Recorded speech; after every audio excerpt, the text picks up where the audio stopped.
Para sa balitang abroad, sa gitna ng mas lumilinaw na peace agreement sa pagitan ng Iran at Estados Unidos, unti-unti na rin humuhupa ang tensyon at limitasyon sa gitnang silangan.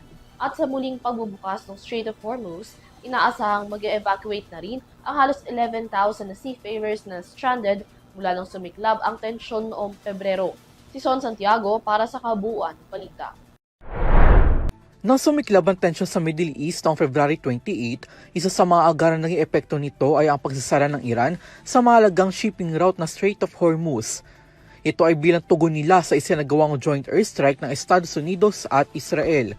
Dahil dito, naramdaman ang pagtaas ng presyo ng langis, samantala marami mga barko at seafarers ang naipit sa loob at paligid ng naturang daan.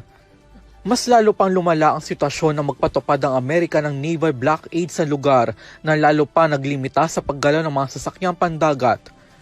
Ngunit ngayon, malaking ginhawa ang hatid ng napirmahang Memorandum of Understanding sa pagitan ng dalawang panig. Isa sa mga pangunahing probisyon ng memorandum ang tuluyang pagbasura ng US sa naval blockade at ang muling pagluluwag sa Strait of Hormuz para sa ligtas sa paglalayag. Dahil sa development na ito, malugod na inanunsyo ng International Maritime Organization o IMO ang pagsasagawa ng malawakang evacuation operation para sa mga seafarers na na-stranded doon.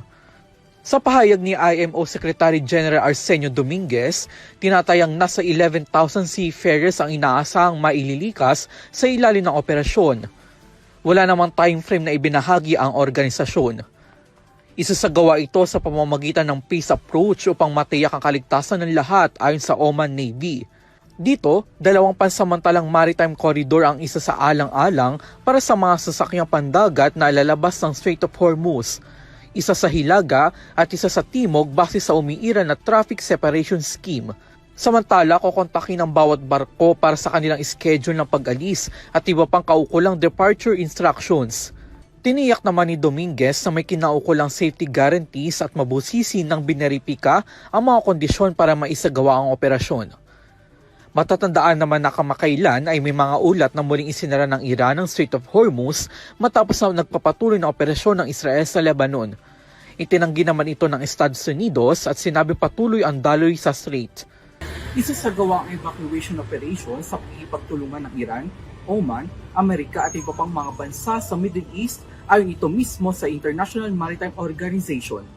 Para sa EuroTV News, ako si Son Santiago, sumasaludo sa bawat Pilipino.